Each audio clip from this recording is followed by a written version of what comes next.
Alright, so, allô tout le monde. J'espère que vous allez bien. Moi, en tout cas, ça va bien. Aujourd'hui, je fais une vidéo assez spéciale. Ben, en fait, c'est le début d'une nouvelle série que je vais commencer. Je vais review des 84 à 89, des cartes collection icon, donc des icon master. Donc aujourd'hui, ce que je vais faire, c'est que je vais vous présenter selon moi les trois meilleures cartes de chaque numéro, donc de 84 à 89. Puis on va en faire deux par vidéo. Donc aujourd'hui, on va faire 84 aujourd'hui, on va faire 84 et 85. Puis prochainement, je vais faire 86, 87, 88, 89. Donc, ce que je vais faire, c'est que je vais présenter les trois meilleurs, comme il dit plus tôt. Donc là, on va commencer par les cartes 84. Donc dans les 84, il y en a beaucoup de bonnes. Il y en a pas de mauvaises en soi. Mais c'est ça. Donc on va commencer comme ça. Type d'album Icon Expert. Donc à la troisième position. Oh oui, il est là. J'ai mis Igor Larionov. Donc Larionov, il y a des synergies correctes. Mais sa grande force, c'est ses mises en jeu. C'est un centre. 94 de mise en jeu pour un 84. C'est énorme. Au début, j'ai checké une vidéo sur les 84. Et au début, pour de vrai, je pensais pas que c'était possible qu'il ait mis un 94 de mise en jeu à un joueur 84 de même. Je sais que sa carte dans NHL 20 était très forte, mais sa carte visiblement dans NHL 21 est aussi très forte. Donc, il y a Mayoy qui est augmenté à 89. Son agilité est augmentée. Sa lucidité défensive est très. Donc, c'est un joueur très défensif. Il est bon, il est bon mis en échec. Il est quand même. Il est pas super agressif, mais ça, c'est pas super grave. Il a pas une super bonne discipline, mais c'est vraiment sa force, c'est les mises en jeu. En plus, il est pas pire rapide. 83, c'est correct. Puis il a un shot correct. Donc, aussi, j'ai hésité entre lui et Ferraro. Donc, Ferraro, qui est juste là. Qui est aussi assez fort. Il est plus vite, mais c'est sûr qu'il est moins bon à la défensive. Donc, si vous êtes plus défensif, je vous conseille l'Ariana. Donc, à la deuxième position, j'ai mis Carbonneau. Je sais qu'il y a beaucoup de monde qui le mettrait premier à cause qu'il est distributeur. Mais je pense quand même qu'il n'est pas aussi fort que celui que j'ai mis à la première position. Mais pour le moment, on va juste parler de Carbonneau. Donc, Carbonneau, il est très fort défensivement. Il a pas un mauvais shot. Si vous l'avez, je vous conseille de plus faire des tirs de poignet que des tirs frappés, vu qu'il n'est pas très précis. Il a des mains correctes. Il est très bon dans les passes et dans le contrôle de rondelles. Ça, c'est une affaire qu'on peut pas ignorer. Mais sa force, c'est vraiment sa vitesse, puis sa lucidité défensive. C'est ces deux gros. Sa défensive en général, puis ses mises en échec sont très fortes. Donc, c'est ces deux gros avantages. Ça, c'est la vitesse. Fait que si vous êtes très défensif, je vous conseille beaucoup.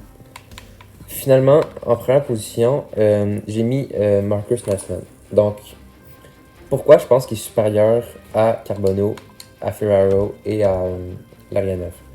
Donc, premièrement, je vais vous montrer ma carte, parce que c'est le seul 84 que j'ai sur NHL 21. C'est le seul que j'ai dans. Il est plus dans mon équipe, mais je l'ai. J'ai joué avec pendant longtemps. Donc, attendez.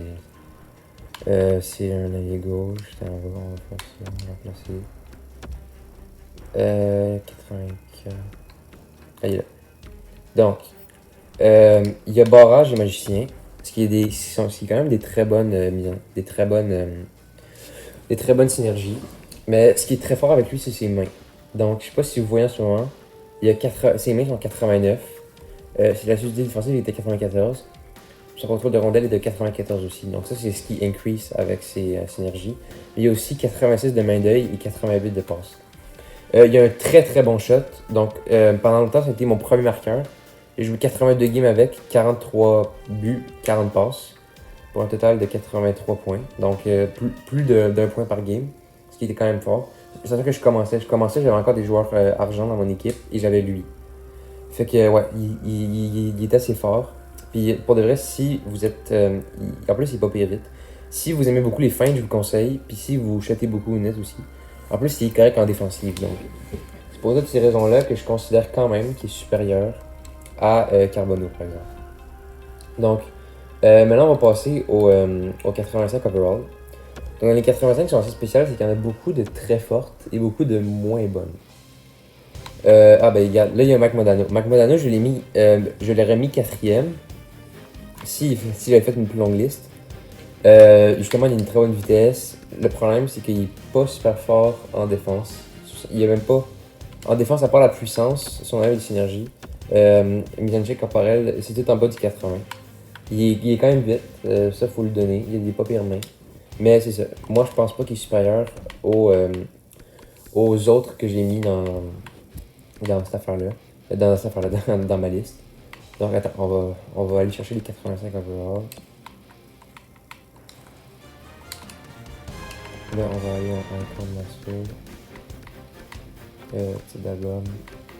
Icon Expert. Donc, pour la troisième position, j'ai mis qui? Ah oui, j'ai mis. Il faut juste le trouver. Ça va être... Ah, il est là. J'ai mis Yvan Cournoyer. Donc, Cournoyer, il est très très très vite. 93 de vitesse, 92 d'accélération. En plus, je pense que ça augmente pas la vitesse. Mais Gladiateur, c'est une synergie que j'aime bien, que j'ai pas activée, mais que j'aime bien. Pareil pour Équilibre. Équilibre, j'ai la moitié de fait. Peut-être que je devrais en faire plus. Cournoyer, sa force, c'est sa vitesse. En fait, il va être très fort en attaque. Puis en plus, il craque en défensive. Donc, c'est vraiment un joueur très axé attaque.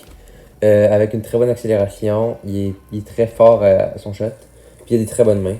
Il est correct en défensive, puis il est correct en mise en échec. Donc, si vous êtes plus attaque que défensive, Cournoyer, ça peut être très fort si tu le mets sur le powerplay ou dans les. Je vous conseille de le mettre top 6, donc top 6, je veux dire. Donc, mettez-le dans la première ou deuxième ligne. Moi, c'est ce que je ferais si je l'avais. Mais ouais, c'est ça. Donc, en deuxième position, j'ai mis. Je sais qu'il y a beaucoup de monde qui met Gardner premier. Moi, je l'ai mis deuxième parce que je pense qu'il y en a un qui est supérieur à lui. Mais Gardner reste un très très bon choix. Il a à peu près la même. Il était un petit peu plus lent que Cournoyer, si je ne m'abuse. Il a un bon shot aussi. Il a des bonnes mains. Il est pas super fort en défense. Ça, c'est son défaut. Il est fort en mise en échec, par exemple. En mise en échec, il est très fort. En plus, il fait quasiment. Il est 1m85. C'est quand même assez grand. Mais c'est ça. En soi, c'est une très bonne carte. Meilleure que Cournoyer, je trouve.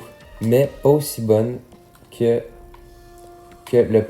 mon premier choix. Donc, mon premier choix, je l'ai dans mon équipe. C'est le premier.